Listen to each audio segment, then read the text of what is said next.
how does a person from my background end up to be a teacher of Hebrew, of all languages, and a Zionist, and work with Zionist organizations like Stand With Us and come to speak at the JCC? Because it's not that common, because to be honest, Arabs are not your average fans of the Jewish people. We all know that. So how does a person from my background end up where I am today? This is the story that I tell, and this is a story that people are really interested to hear. I was born in 1989 in Cairo, Egypt, to a very traditional Arab middle-class Muslim family. Extremely traditional. There was nothing extraordinary about our lives except that we're a little bit more on the religious side. But we were just like anybody else. We all have very traditional names. My name is Hussein, very Arabic traditional name. Not very traditional now. We have another Hussein in the White House. My father's name is Ahmad. My older brother is Muhammad. My younger brother is Omar. We're a very traditional Muslim family. My father is a banker. My mother is, as any observant Muslim woman, did not work. She stayed home to raise the kids and feed them well. A job evidently well done.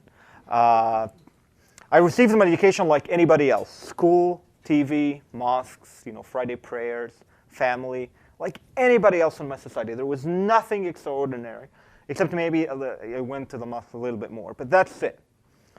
One of the very early things that happened to us in a very, very early stage in our lives, as human beings, every one of us, is that we, just as we're little children, we're starting to gain a little bit of awareness, a little bit of consciousness, we get handed down a narrative of who we are, how did we get here, and how, what is expected from us. A narrative which gives us our sense of identity, that we start identify ourselves through, that we start seeing the world through.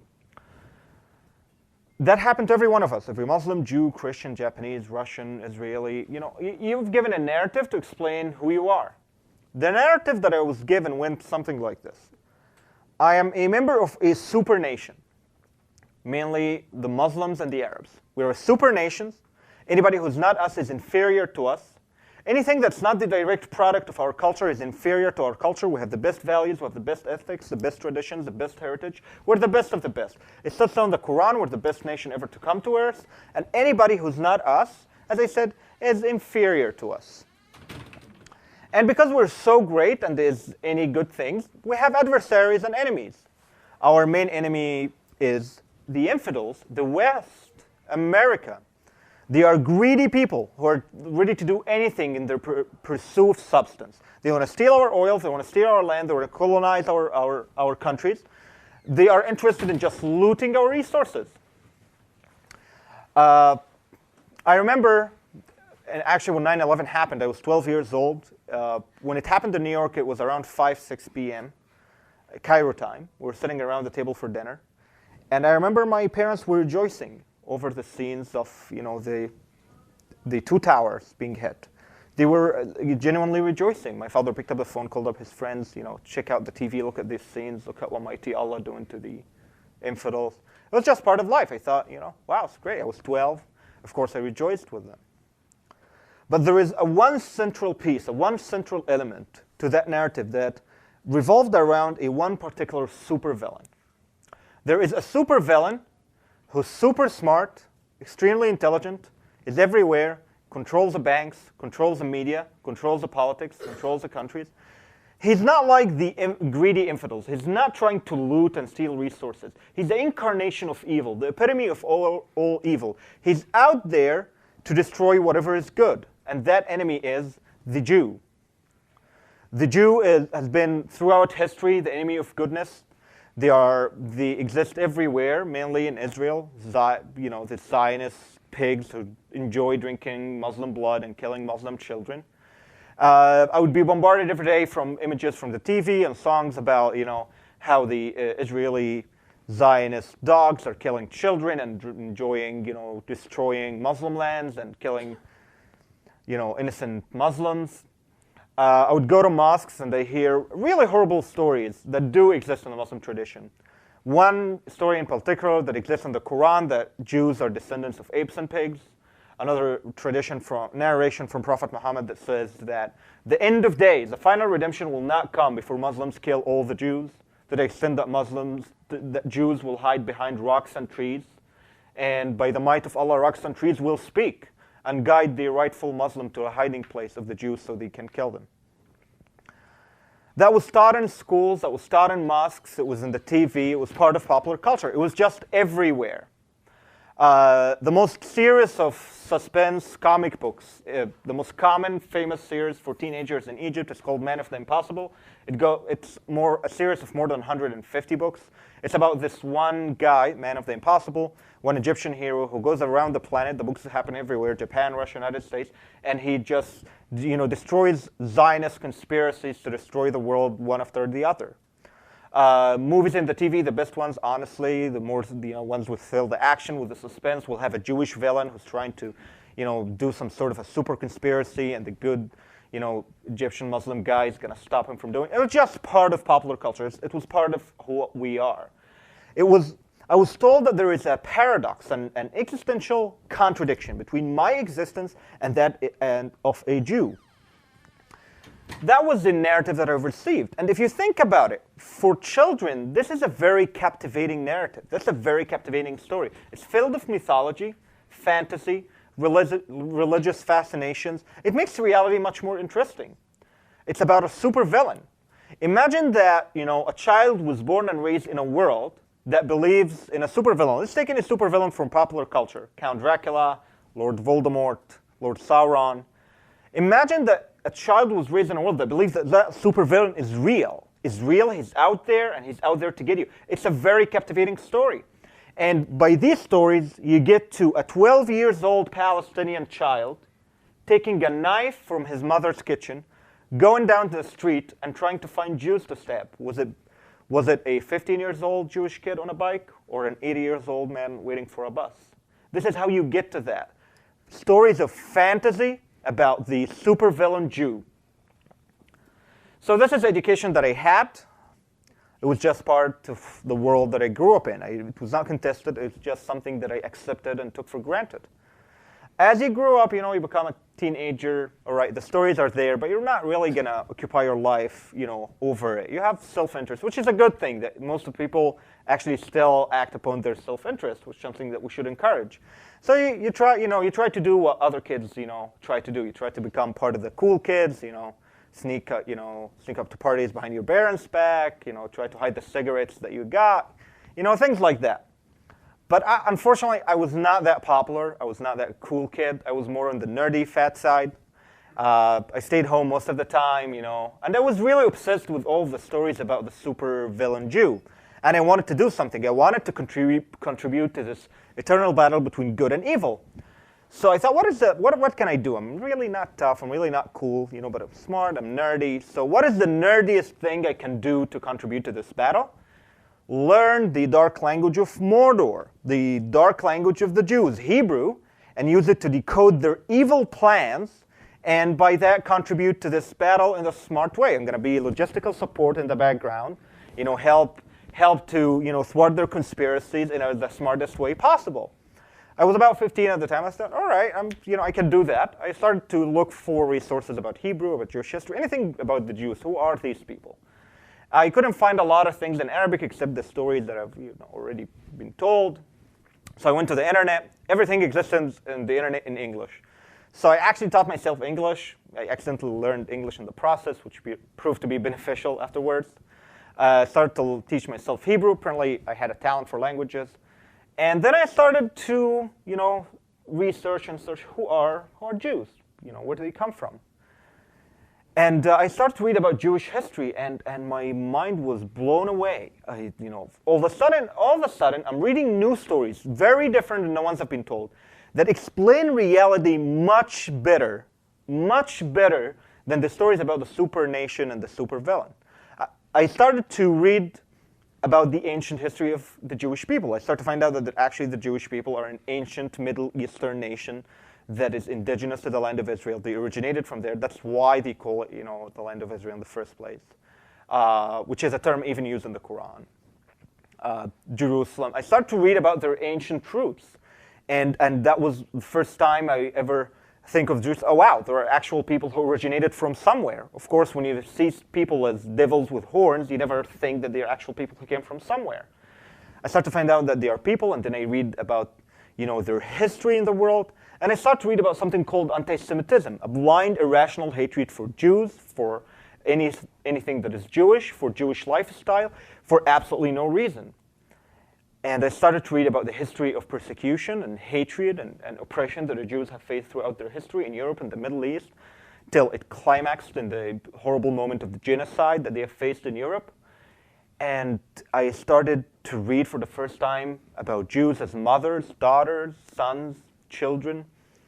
And apparently, slowly, that demonized image that I had of the Jews was getting little by little, humanized. I started to read about them as people. And then I took a step back and looked at myself, my parents, and my society, and then I found out, wow, isn't anti-Semitism what we have in this society? Isn't that what we're saying? Isn't that what we're teaching? Isn't that what we're preaching? Isn't this blind hatred is the very definition of anti-Semitism? Learning about Jewish history and Jews and Jewish culture and Israel taught me the meaning of oppression, the meaning of persecution, the meaning of hatred. And I started to look a broader look on my society and see other things as well, not just anti-Semitism. I started to see how women are treated. Women are seen as inferior to men. I took that for granted. That what has been taught as a boy, that I am better than women. I started to see what's happening to Christians. There is a huge Christian minority of Egypt of 10 million Christians who are persecuted, oppressed. Riots will arise casually. Churches will be burned down. Christians will be lynched. It's just part of life. I started to see that different forms of injustice. And I was horrified by just the thought that everybody around me, every single person is just telling me nonsense. All of what they are saying is pure nonsense. They are all wrong, and I know something that is right. That is crazy. When you believe that everybody around you is wrong and you're the only one who's right, well, that's bad news. You're most probably crazy. And my initial plan was to be smart, not to be crazy. I was so depressed, I locked up myself for months in my room. I was finishing high school. My parents were getting a divorce, so they didn't really pay attention to what was going on with me. I was extremely depressed. I'm getting crazy. That can't be. My teachers, the imams at mosques, my parents, the TV, everything. After a while, I was reading a George Orwell 1984 book, the very infamous book, and I stumbled upon a quote that made a lot of difference for my life. He said, "You're never crazy, even if you're a minority of one."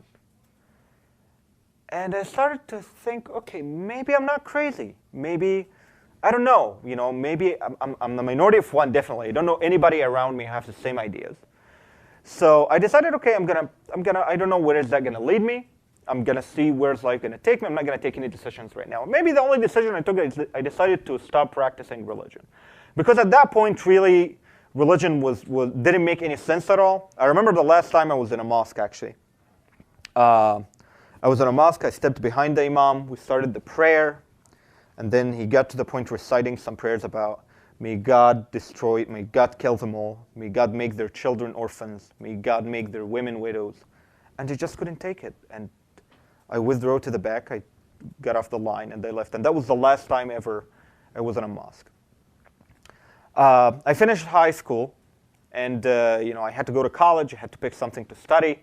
So the habit in Egypt is, you study whatever, the business of your family, and then you're gonna find you a job. You have a pretty good closed deal. They find you a job, you're done. Your future is fine. Okay, it's easy. Life is gonna be easy. So I came from a family of bankers, which is the closest thing to being Jewish.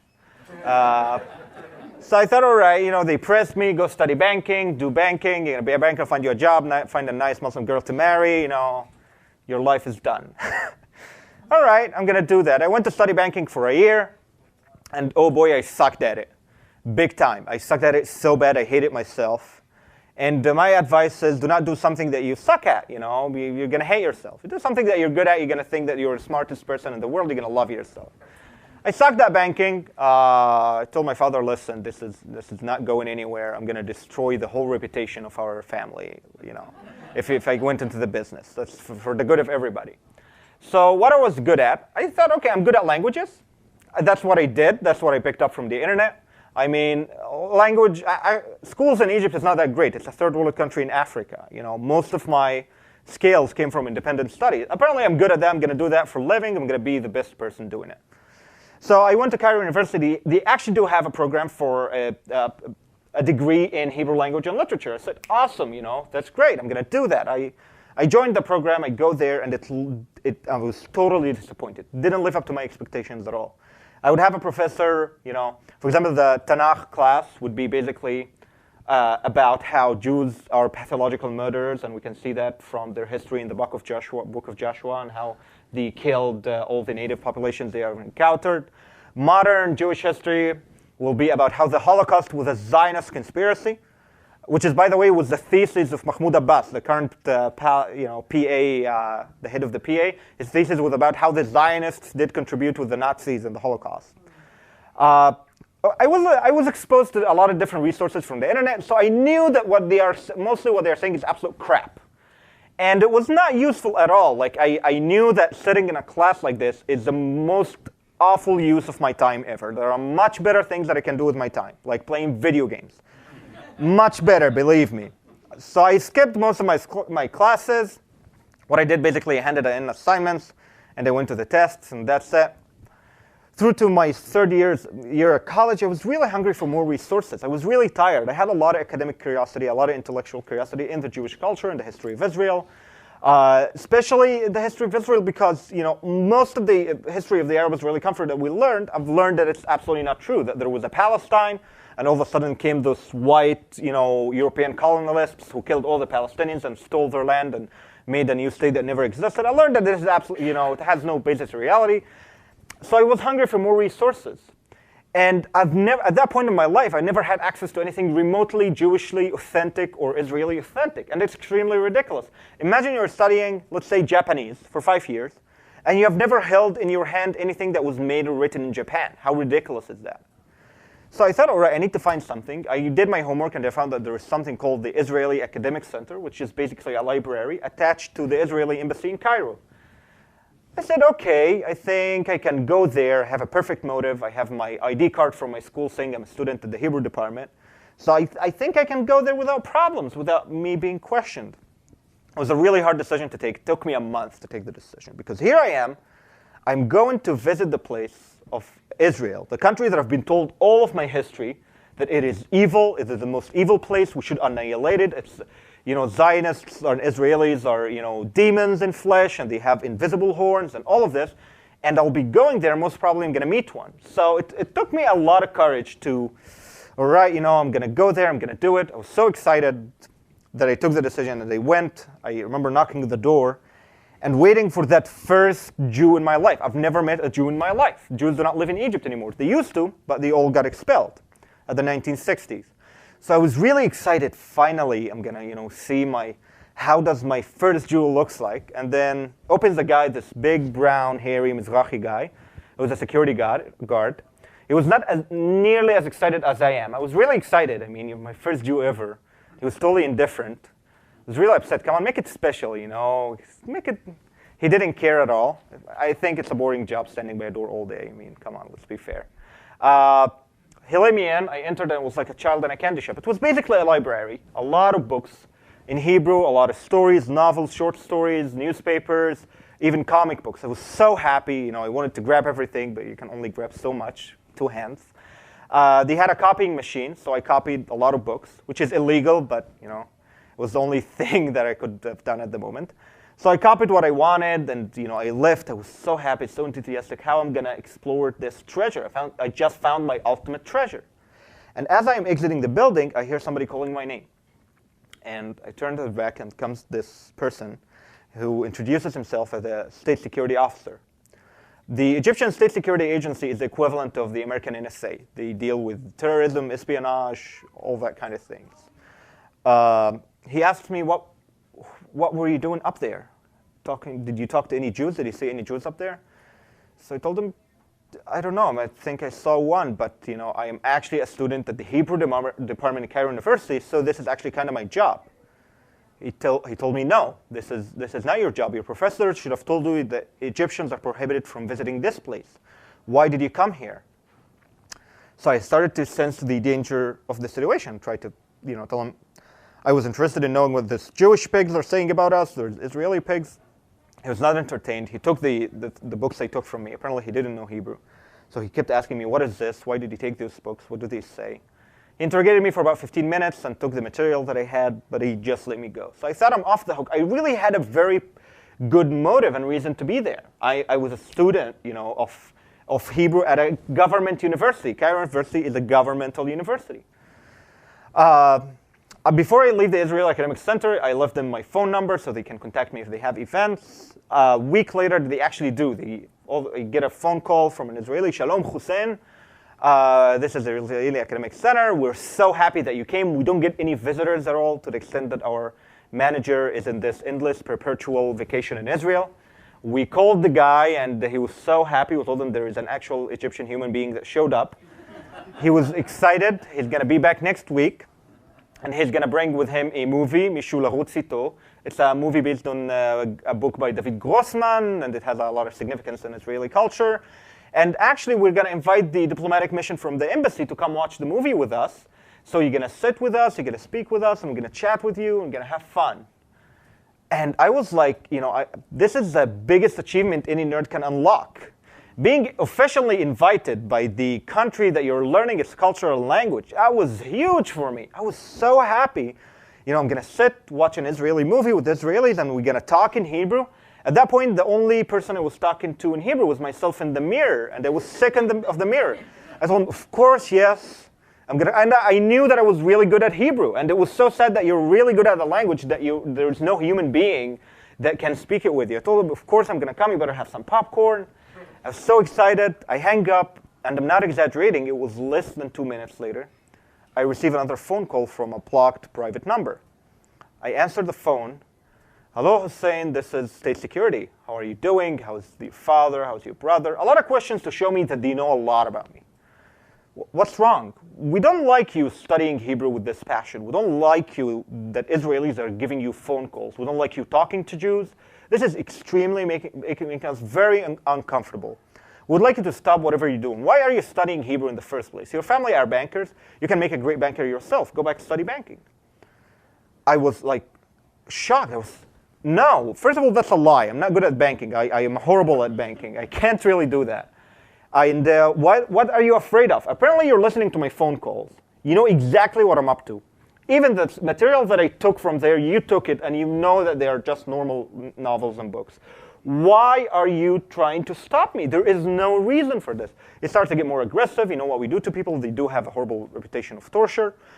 We know what we do to people. Don't be a problematic person. Your family. Think of your family. Think of your father. And he starts really a lot of threats and become more vulgar and more aggressive. And I'm just a kid. At that point, I was just a college nerd that I've never been out on really in life. I'm not that experienced. I was so afraid. I told him, all right, I'm going to do what you want. To hang up. And after I hang up, the reality starts to sit in. I can't stop doing what I'm doing. My studies, learning about Israel, learning about the Jewish people. I'm not Jewish, I'm not Israeli, but my interest in this foreign culture than me taught me everything I knew about the world. Taught me everything that my parents did not teach me. I was the person I am of that moment who is totally different than the person that my parents were raising, totally different that my society was trying to raise because of my studies. I identify myself through this. I can't stop doing this. I was horrified. That was the end of the world to me. I was on the internet, and then I had this idea. I started a blog. I wrote what happened. 2 hours later, I get this email from an Israeli journalist. He tells me, Hussein, I just read this story, and I think it's awful, and I would like to interview you and publish it in Yediot Achronot. And naively, I forget all of this, what just happened, all of the threats, all of the danger, and this really overexcited, overcaffeinated, nerd comes out. Of course, oh my God, you're going to interview me for an Israeli newspaper? Of course, let's do it. He interviews me. I was, so happy. I get my picture next to the prime minister in the first page. What happens to an Egyptian student who has academic interest in Israel. By the way, that article is still on the Ynet website, both in English and Hebrew. If you Google Egyptian student Israeli Academic Center, there's only one. The article get published, as I said, both in the English version and the Hebrew edition. So apparently it got big. And of course, what I should have expected, 2 days later, state security comes to our house, arrest me, arrest my father. They send us to an interrogation center. They keep us there for half a day. They give my father an Arabic translation of the article so he can know what we're talking about. They humiliate us, you've committed treason, you're talking to those Jewish dogs. Do you know how much Muslim blood have been spilled by those Jewish pigs? Do you know how much land have been stolen by those pigs that you're talking to and you want to make peace with? They humiliate me, and they pretty much, my father begged them to make it into that I was that poor, naive kid that was manipulated by those Israeli pigs into, saying all the bad things I've said about peace with Israel. And eventually they let us go after I apologize. I'm sorry, I'm not going to do it again. My dad promises that my family will take care of the matter. Of course, the damage was done. It was a huge storm in my family. 2 days later, I go back home, and they are doing what you call here in the US an intervention. I have all my uncles, my parents, my brother. My brother was becoming very radicalized. He was growing a big beard and becoming a very radical imam, a leader of a mosque in Cairo. And they start asking, what's the problem? What's the problem? Why are you having trouble with the government? What is this? So I decided, to come out. I don't want to practice religion anymore. I'm not praying, I'm not fasting. And that's just me. It's just the way I want to live. I have passion for my studies. I have passion for my ideas, and I want to share them. And I think it's my right. They get extremely angry, extremely upset. After in almost physical confrontation with my brother, that was prevented by my parents, they decide to just let me go and ostracize me totally from the family, kick me out of the house. And before I know it, I lost my entire family. That day, I was just going back home and then have this intervention, and that night ends up with, that's it. I have no more family. I had some friends. I stayed with my friends for a while. But I didn't know what to do, and I thought it's the end of the world. All of a sudden, I've lost a lot. So I thought I'm going to, what else I'm going to lose? I started the blog in Arabic, and I started to write about everything I see wrong.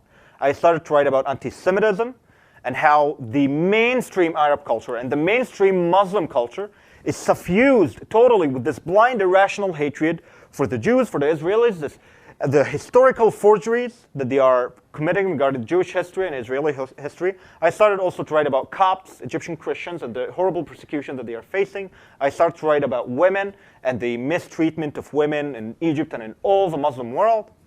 State security was not amused. I write something you don't like. They come and arrest me. They keep me for 5 days a week. Psychological games, keep in a dark room, they keep threatening me. At the end, I pretend, I apologize, I repent, I'm not going to do it again. They let me go. That happened twice, and I came to a crucial conclusion. They are not torturing me. If they did lay a finger on me from the first time, the first interaction with them, I would have stopped everything immediately. Because when it comes to physical pain, I'm a chicken. I've never been a tough kid. I've never been into a fight, seriously, in my life. I was that bad of a nerd. Never been to a fight. I'm really not tough at all. But they did not torture me for some reason. So I really didn't miss school that much. I hated school anyway. So and they keep me for a week, and then they let me go. Okay, they keep me for a week. You give me free food, and then they let me go. I played the game. They gave me in. They keep, you keep me there for a week. At the end, I pretend, apologize. I repent. I'm not going to do it again, and they let me go. And honestly, before that point, I was that very, very unpopular fat nerd kid. And having this dangerous lifestyle made me much more attractive with the ladies. It was, living constantly on the edge, having this danger all the time. It made me much more popular, much more attractive, so I enjoyed it. I used it. I banked on it all the time. I was that dangerous guy. It went on for a year, and it got to a very, very ridiculous point where they don't have to even to arrest me. They would give me a phone call. You know what you did? Come in. I'll go there. I'll stay with them for 5 days, and they let me go. It was so absurd. August 2010, I got my degree. I finished my school. In Egypt, we have mandatory military service, just like Israel. But we do it after school. You don't have to do it before your school. You just do it after school. So I go there on my first day, and instead of being transferred to BMT, basic military training, they transfer me to military intelligence. And all of a sudden, I find myself being interrogated for 10 days on the basis of being a Jewish convert, an Israeli spy, a Zionist, an apostate, an atheist. A lot of things that really didn't make any sense together. They had a copy of every single word I wrote in my life, every text message. Some of them very embarrassing to girls I knew. Every email. They had every picture of every single person I knew in my life. They asked me about everything. They accused me, of being a Jew lover. Are you a Zionist spy? After 10 days of interrogation, they transferred me to a military prison where I spent the worst 2 months and a half of my entire life. Every day was a nightmare, a struggle with extreme pain, physical torture. The head of the prison was called General Muhammad Abdullah. He's a very sadist person. He took a lot of pleasure in what he did. He would come every day, make the soldiers get me out of my cell, strip me naked, make me crawl on the rocks, make them hit me with sticks, belts, while screaming at me, Jew lover, where are the Jews now? Let's see how they can help you. You're an apostate, you've committed treason to your country, treason to the faith. It was horrible. It was every day, it was a nightmare. They told me I'll never be out of there. They never gave me a date. There was no legal process. There were no lawyers. There was nothing. There was just this every day. And I was desperate. I fell in total despair. Even at one point, I tried to kill myself. The only thing I could think of really, they did hurt me one time really bad on the back of my head, and it was bleeding. They took me to the clinic. The doctor was not looking. They had a lot of pills sitting on the table, so I thought that the only thing I can do is just take all those pills and maybe I'm going to die. Obviously, failed miserably. But it made me high for 2 days, which was not bad, considering the circumstances. I was totally numb for 2 days. I was not there, like, bring it on. I didn't feel it. On December 26, 2010, they come into my cell. They give me a certificate that I'm relieved from mandatory duties because I'm a threat to national security. They tell me you're going to go out. You're not going to talk about this. We're not going to read about this anywhere. We're not going to hear about you again. Just go out and try to do something with your life. And I was out. I had no family. I didn't know what to do with my life. I remember getting out. I called a friend to come pick me up. They didn't know where I am. I disappeared for almost 3 months. It was my first time to see colors in a long time. I didn't think I'm going to be out. I stayed with my friend. I cried myself to sleep every night. I didn't know what to do with my life. My life was pretty much over. I had nothing. What am I supposed to do after this? But then a month later, something happens that instantly heals me from this experience and gives me hope that actually I may have a chance. Maybe I have a life. A revolution. Exactly a month later, January 25th, 2011, thousands of people starting marching the streets against the government. The second day, tens of thousands. The third day, hundreds, and then millions. In one day, all the government was shut down. No police in the street, no military. And millions of streets are down, and they want the government down. They want a new state. They want a new country. They want a new president.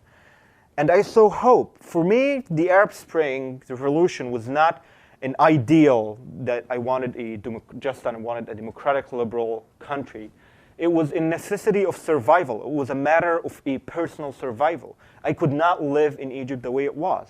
I needed a more free country that can't tolerate me for my ideas, that will not imprison me and torture me just for talking to the wrong people or publishing the wrong opinion on a blog online. I participated in the revolution. I spent all my time in Tahrir Square, the center of the demonstrations. In 18 days, the president stepped down. It was euphoric. The whole world was talking about this. If you remember the news, they called it the Arab Spring. The future of Arab democracy is coming. Nobody believed it. The civil wars haven't started yet. Nobody saw any of that coming. We all thought that's it. We have a brave new future in front of us. We're building a new, brave, democratic, liberal country. For 3 months, it was amazing. I found the job. Everything was hopeful. Personal level, country, of the state level. The state security forces did not exist for 3 months, which was amazing. In a dictatorship, it's way better not to have this kind of security. But then after 3 months, things started to turn the really, really unexpected way. The Muslim Brotherhood is a huge Islamist group that was founded in Egypt in 1920, so their biggest base is in Egypt. And they basically have written and came up with the theological basis of every single Islamic terrorist group on the planet today. Hamas is a branch of the terrorist organization. Al-Qaeda and ISIS are based on the works of the main theologian of the Muslim Brotherhood. His name is Sayyid Qutb from the 1950s.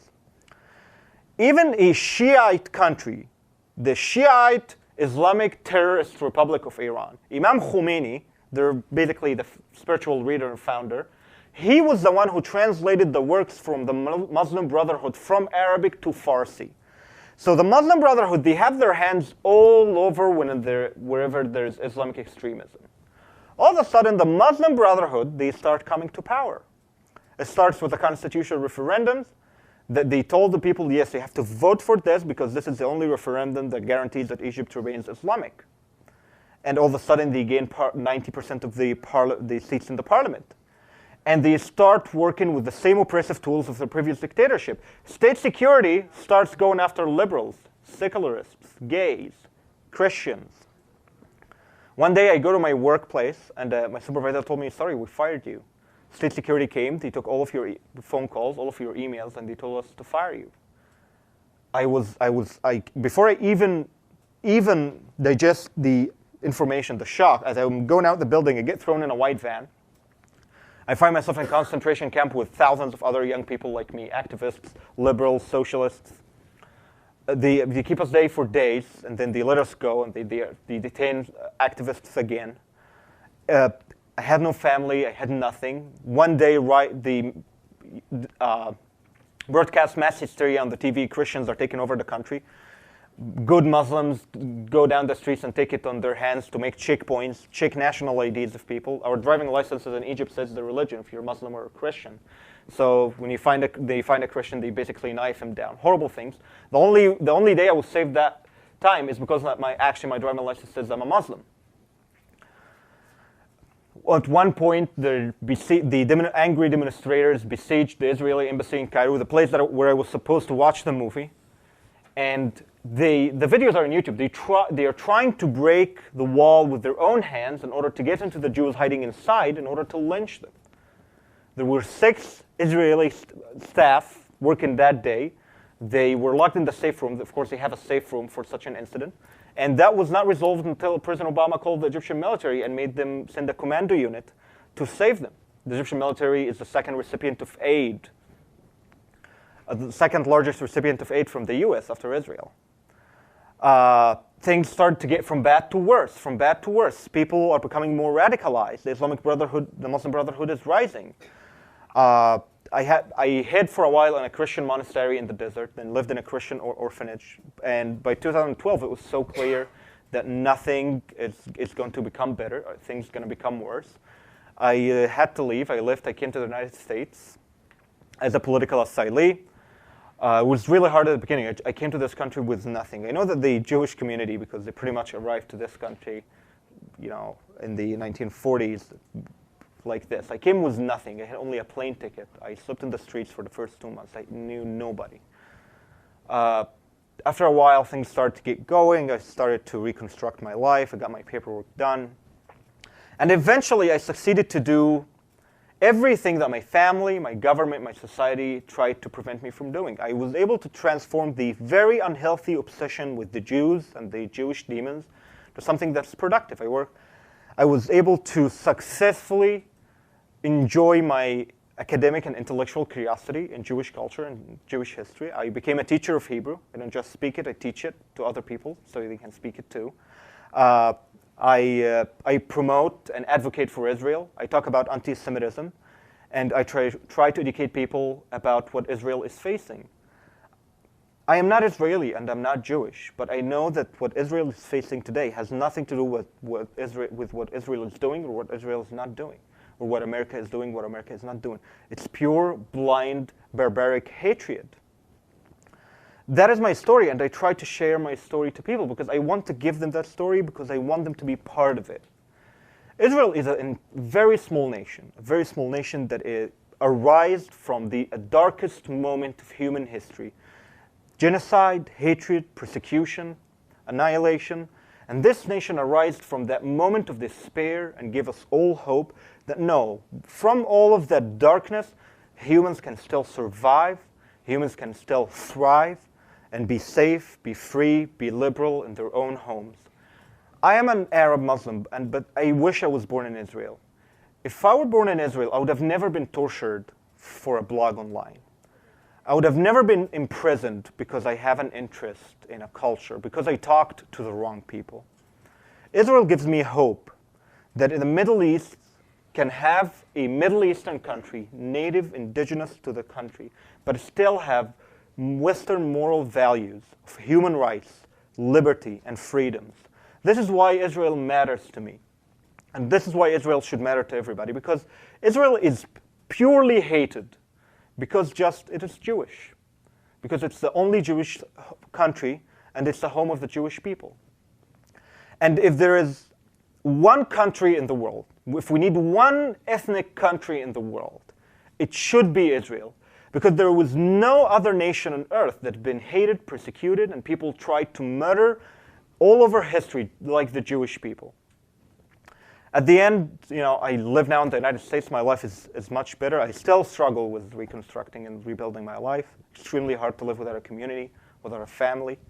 But I've gained a lot. I've gained freedom, and I'm free to do what I want, to speak what I want, to talk as I want. So I can speak Hebrew to you and tell you, Am Yisrael Chai.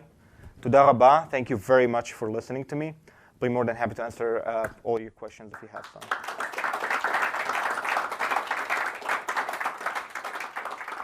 Okay, the question is that how in all history, actually Jews were more tolerated in the Muslim world more than they were tolerated in Europe so many times. And how can we say that Islamic tradition has anti-Semitism or anti-Semitic traditions? I'm going to answer that question first.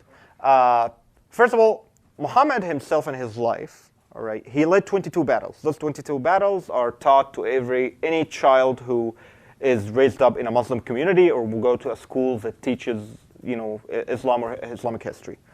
Around 4 or at least 5 of those battles was with the Jewish tribes, the Arab Jewish tribes that lived around Muhammad at the time. One of them that was accused of treason, that he had a peace treaty with Muhammad, but then they supposedly betrayed him with the pagans. Muhammad ruled that every male should be killed, and that's what happened. Those traditions do exist in the history of Muhammad. There is another story that the Jews tried to poison him. This is the only story where Muhammad actually faced critical danger for his life, that when the Jews tried to poison him. So those stories do exist. In the Quran? No, those stories are stories from the life of Muhammad. The story of the Jews that they will be killed and they will hide behind rocks and trees, this is also a Muhammad narration or a narrative story. Okay, those are the second place from the aspect of sacred text in Islam. The first sacred text is the Quran. The Quran has mainly 2 problematic traditions. One was saying that the people who hate goodness and Islam the most are the Jews. This is an actual verse in the Quran. And the other stories of apes and pigs, the Jews, descendants of apes and pigs. All right, how come that this was not, that Muslims were fine with Jews for so long? First of all, we know that people changed how they see the religion from time to time. This has changed. It didn't just change in the Muslim world, it also changed in Europe. Europe was extremely violent, it was ruled by the church, and most of the Christian world had inquisitions and had very violent acts. Today, the Christians are not the same. Christians, they are very fun people who go to a rock concert on Sunday, singing how they love Jesus and all that fun stuff, and complaining about how the Starbucks cups don't have snowflakes anymore. So basically, a lot of religions have a lot of tradition, because a single religion is a spectrum of a lot of ideas, has a lot of different traditions. If we're talking about Islam, that's 1,400 years old. You can imagine the amount of Islamic literature that have accumulated in those years. So there are the good parts and the bad parts. The Quran itself, it has those bad traditions. It have also one tradition that's saying that Jews are the people of the book and they should be honored. There are a lot of traditions that are about, that you should be peaceful. You should not people should not be compelled into joining Islam. And there's a lot of peaceful traditions as well. And this is why, actually, for example, let's say a group like the Islamic State or ISIS, and a group like moderate Muslims who would claim that this is not Islam, and those would claim, no, this is not Islam, what's the true Islam. Both of them are actually legitimate within the framework of Islamic text. None of them can really claim the illegitimacy of the other group because both of them are based on sacred texts. What changes is the public discourse, religious discourse, that the Muslim community takes. Right now, one of the main emphasis, and this could have been fueled by the rise of Zionism as a rival, when Arabs viewed Zionism as a rival to Arab nationalism in the Middle East. This could have been actually enforced, that they should emphasize those very anti-Semitic parts of the tradition. So yes, peaceful traditions exist, anti-Semitic traditions exist. Right now, unfortunately, in the Arabic and the Muslim world mainstream, they are emphasizing a lot the anti-Semitic traditions. The second question is, have you ever been to Israel? Unfortunately, I've never been to Israel. Extremely absurd, I know. In Egypt, it was practically impossible to go visit Israel. I mean, if they don't let you to visit an Israeli library. They don't let people to visit Israel itself. When I came here to the US, the process of being a political asylum is very legally complicated, that I couldn't leave the country for the past 3 years, that actually have just changed very recently. So next year, I hope that for the first time, I can go to Israel because I honestly miss some really good hummus. The Sabra hummus in your silicon box, it sucks. It's not real, I have to tell you. This is a very good question. Yes, you're saying Egypt had a okay, he's saying that Egypt had a very big Jewish community prior to 1948, and they lived in relatively more tolerant times. Maybe it was the establishment of Israel that caused all of this tragedy and the mass expulsion of Mizrahi and Sephardic Jews from the Arab countries. And maybe that happened just because of the state of Israel. This is partially true. Like, I know for a fact that radicalization and anti-Semitism actually is growing with time. Like, I know that my father was not subjected to extreme forms of anti-Semitism in his education, as myself was subjected, and my generation was subjected to. But actually, this is not entirely true. First of all, prior to 1948, prior to the establishment of the State of Israel, it was not all fine and dandy. It was not, you said that yourself, relative. It was not exactly. It was not exactly a paradise. Pogroms did arise that we know in Iraq, in Libya, in Damascus. We all know that. The blood libel, there is a very famous incident of the blood libel when a Christian boy did disappear, and they accused that the Jews took his blood for matzot. Extremely disgusting food. And in Egypt as well, it was not that a paradise. Egypt started to introduce nationality law in the 1920s after the Ottoman Empire did collapse. They started for the first time to face the question, who's an Egyptian? We should make a law. Apparently now we're becoming a country. We're not the Ottoman Empire anymore. The laws specifically excluded the Jews from nationality, and that's why it was so easy to expel them later on when they wanted to expel them. We all know of the riots that happened a lot in the Holy Lands and around Palestine at the time, the riots that happened from the Arabs towards the Jews. We know of the famous of the 20s and the 30s in Jerusalem specifically, where a lot of Jews were killed. All right. So we know for a fact that no, anti-Semitism did exist in the Middle East. It's not as prominent in the mainstream culture as it is today. There is no doubt that the rise of Israel did make things worse because now there is a military conflict and it can fuel hatred more. But that does not mean that they hate the Jews because of Israel. Hatred of the Jewish people did exist prior to that. And also, I would like also to take the story of Israel a little bit out. Let's take just Israel a little bit out of the picture and look at the broader picture. All right? Arabs do not just hate and persecute right now, and they don't want to give any power at all, not just to the Jews. They are doing that to the Christians in Egypt, in Syria, in Iraq, in Lebanon, to the Kurds, who are Sunni Muslims, but they are not Arabs. If you're Shia who live in a Sunni land, you're screwed. Same way around. So basically, the problem here is not really the Jews. The problem is there is absolutely no culture of tolerance. There is one huge group of Arab Sunni Muslims who absolutely refuse to share power with anybody. If you're Shia, if you're not Arab, if you're not Muslim, you can't have power.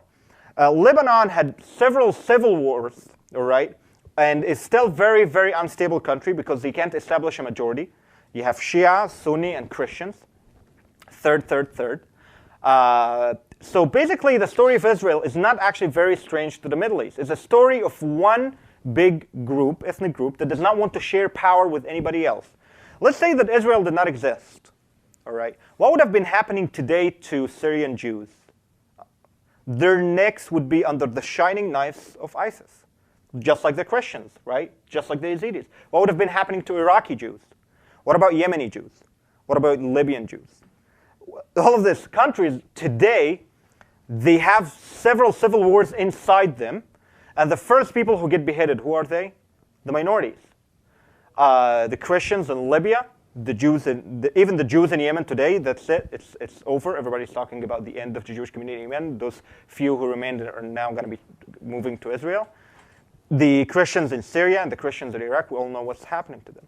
So the fact that Israel, of course, the political conflict between the Arabs and Israel did contribute to make things more flammable and make the hatred more prominent. That doesn't mean that it did not exist in the culture in the first place. I don't talk. How do Muslims receive me when I talk to them? I don't explicitly go to Muslim groups for very obvious reasons, but I go to a lot of campuses, and in campuses I get very diverse audience of Christian, Jewish, atheist, Muslim students. Sometimes I get very decent responses. I get people who disagree with me, but they carry a dialogue and they have questions. And sometimes I get people who just scream and interrupt, and they want to, you call me liar. How much do they pay you to say this? We're the most peaceful nation on earth. Islam is the religion of peace. All of that. I get people calling me Islamophobe. The irony, Hussein, bearded. So unfortunately, I don't get a lot of warmth, or a lot of warm feedback from the Muslim community. But I have to say that the Muslim community in the United States is very different than the Muslim communities in Muslim lands. First of all, there is a huge pressure from society right here to moderate. Most of the Muslims I've met here, they are totally integrated in the society, and they work with Christians and Jews. So although that it may still come with some bad stories from their home, but still, the reality is they're living in a very multicultural society, and they are much more moderate than the Muslims at home. And actually, I hope that there are about 10 million Muslims in the United States. I hope that those Muslims will be able to develop a more moderate Islamic theology that they can reintroduce to their Islamic homelands. But unfortunately, at this moment, there is this whole new public discourse and in academia, that warns from the persecution of minorities, and everybody is obsessed mainly with Islamophobia and proving that he came from a great culture and a great tradition, and we have all of this cultural sensitivity. So they are more preoccupied right now with defending their faith and defending their community than they are really interested in combating radicalism in Muslim societies. I hope that this changes soon, and I hope that the moderate Muslims become part of the solution instead of just becoming part of the problem. What should the United States do now? What's your perspective? That's a tough one. On the world, yeah. That's a tough one. Yeah, I know. Okay, so I have my own opinions about the United States. First of all, there's a lot of things that the United States is not doing right now, and it's not going to do for another year. The United States is it's a great country. The United States is the biggest empire ever in the history of mankind. And it's not just the biggest and the most powerful from a purely material perspective. It is the first mass-schooled nation. Americans invented the idea of mass schooling. Of course, education is not that great, but yeah, nevertheless. It is the first mass democratic nation that invented the idea of participatory democracy. It is a nation that invented the idea of a middle-class nation. It is the most powerful empire in the history of mankind. It has an obligation, and in some points they do understand that obligation, and they demonstrate it by support for Israel and what they have done in World War II. They demonstrate an understanding of that obligation to try and make the world a better place. What the United States can do, I understand that a lot of people do not do on other wars, but there are more simpler things that we don't do that necessarily does not include spending trillions of dollars in wars, like not voting for Saudi Arabia to sit on the UN Commission for Human Rights. That would be a start. The country that have one of the most horrible human rights violations on earth is sitting on the UN Commission of Human Rights. Maybe a good start for the United States is to stand by its value and saying, yes, we do a lot of business with them, we buy oil, but that doesn't mean that, make them good people. We understand what they are doing. That will be a good start. A good start will be not engaging in the euphemism, is it violent extremism or religious radicalism, and call it exactly what it is. It is not religious extremism. I do not really lose a lot of sleep worrying about what the Presbyterians are going to do, or the Episcopalians, or what the Jehovah's Witnesses are up to right now. I really don't spend much time thinking about it. There is only one religious group that we all know where's the violence coming from. When you hear a story, I tell you, like when Paris happened, what is the first news headline that you heard? Several bombings and mass shooting in Paris. No other information. Did you really wonder for like 3-4 minutes about who could be the group responsible for this? Vegans for Jesus? Really? Did you wonder more than 30 seconds? So maybe, I'm not saying let's go on $1 trillion campaign to moderate the Islamic world, because we know that this didn't work. But maybe not engaging in this hypocrisy and calling things for what they really are and addressing the actual problem. Thank you very much. Thank you for listening to me. Thank you for being here.